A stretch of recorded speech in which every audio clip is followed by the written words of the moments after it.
And with Straightsmile Solutions, straightsmilesolutions.com, and today we're going to talk about IPR in phase 1 cases, braces cases, or aligner cases, and how it's different. So this is going to be kind of a discussion leading up to our big IPR webinar, which is going to be on May 17th at 7 p.m. Eastern, 4 p.m. Pacific. Hopefully you'll be there. If you want to register, the registration link is on my website, straightsmilesolutions.com. Just go to events and webinars and you can register. There is a small fee for the class.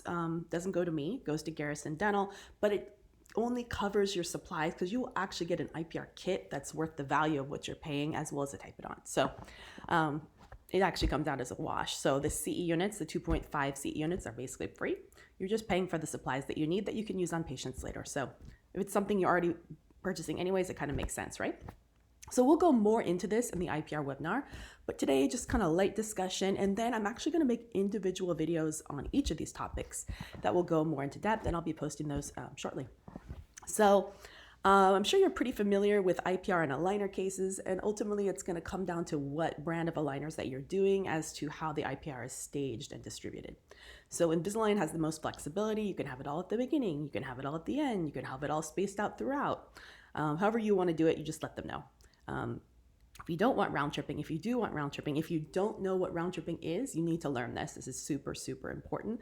Go into my YouTube channel, go to the top, put in Straightsmile Solutions. That takes you to my YouTube channel, which has a green banner. From there, there's a tiny magnifying glass. You can put in a topic, put in the topic round tripping.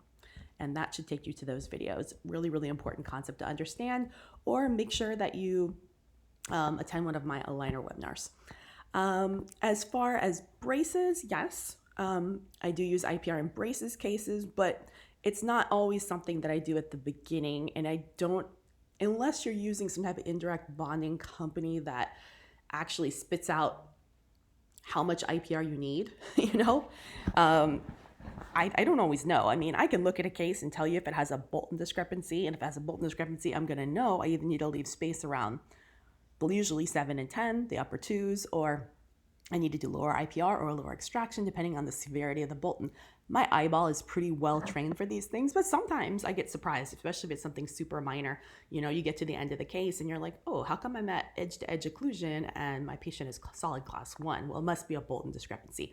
Now, if you do not know what a Bolton discrepancy is, again, this is like Ortho 101. You need to know this. So same directions that I gave you for the round trip, you need to go look up my Bolton videos and understand that, how to quantify it and everything like that.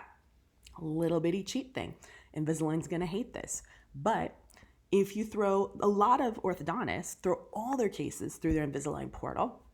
They mock it up, with the iOS simulator. They show the patients. I mean, most orthodontists would prefer to do their cases with Invisalign than braces just because it's way less chair time. It's way easier. It's, easier for them. Most people, I know. The right thing to do is always to charge the same price. Let the patient decide, explain the risk benefits and alternatives to each one. But at least the nice thing is when you work it up, they have a visual. And then if they want to do braces, they can. But then you kind of get the Bolton numbers that are already spit out in the Clincheck. So you kind of know, which is always great to know that, to quantify it ahead of time, because then you can do it on the front end. Now, I'm sure Invisalign doesn't love that. That's not always my intention when I do this, but sometimes that happens. But they're the ones that encourage us to work every case up through the iOS. So obviously it's going to be there. So that's that. Now, phase 1, I do it sparingly, and I should have mentioned retention. You also use IPR and retention. I'll do a separate video on that later. Phase 1, I definitely don't do it on permanent teeth.